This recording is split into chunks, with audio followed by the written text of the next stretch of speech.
Here are 3 things that I believe to be true about boundaries. Hi, my name is Mahshad. I'm a registered psychotherapist and life coach, and I offer practical strategies for making positive shifts in your life.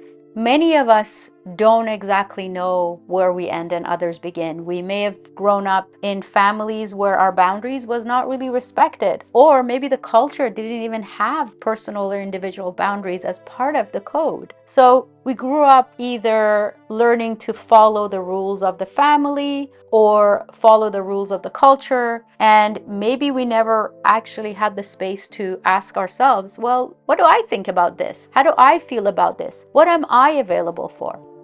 Truth number 1, boundaries are not barriers. Boundaries, simply put, are the definition of where I end and the world begins.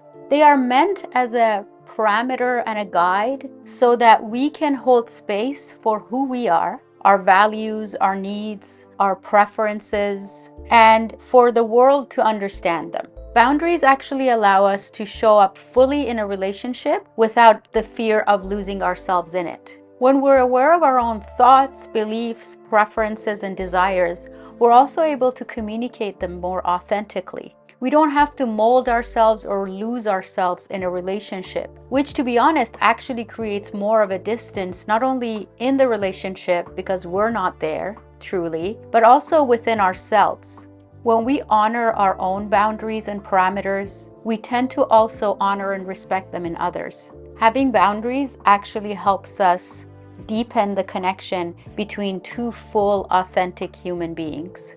Number 3, boundaries are not for others, they're for ourselves. As I said in number 1 and number 2, I'm going to reiterate, boundaries are not about saying no to the world. It's not about creating a barrier between us and the world.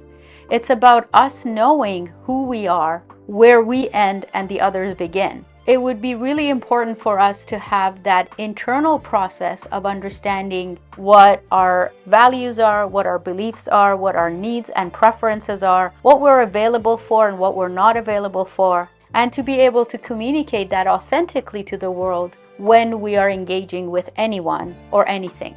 In my psychotherapy and coaching practice with clients and also in my own personal life, whenever the question of boundaries and relationships show up, we do this simple practice. First of all, I ask, what boundary is being crossed? The second question might be, how would I like this situation to go instead? In the first 2 questions, we do a deep dive about the history of the relationship, the value of the relationship, and the desire of my client for wanting the relationship to look differently. That's for them to decide. After that deep dive, we then start asking, how would you like to communicate your new preference? These 3 truths, that boundaries are not barriers, boundaries improve relationships, and that boundaries are not for others, they're for us, they're an internal process, have helped me and my clients move through the world with a lot more autonomy, with more authenticity, and without the worry of losing themselves in a relationship just to keep the relationship going. What would you say is your level of understanding of where your parameters are, where you end and the others begin? And how would you say is your level of healthy communication of that boundary? If not so, what would you say needs improvement? Leave a comment, ask any questions. I would love to hear from you. If you like this video, check out the other video I have on 3 truths about emotions.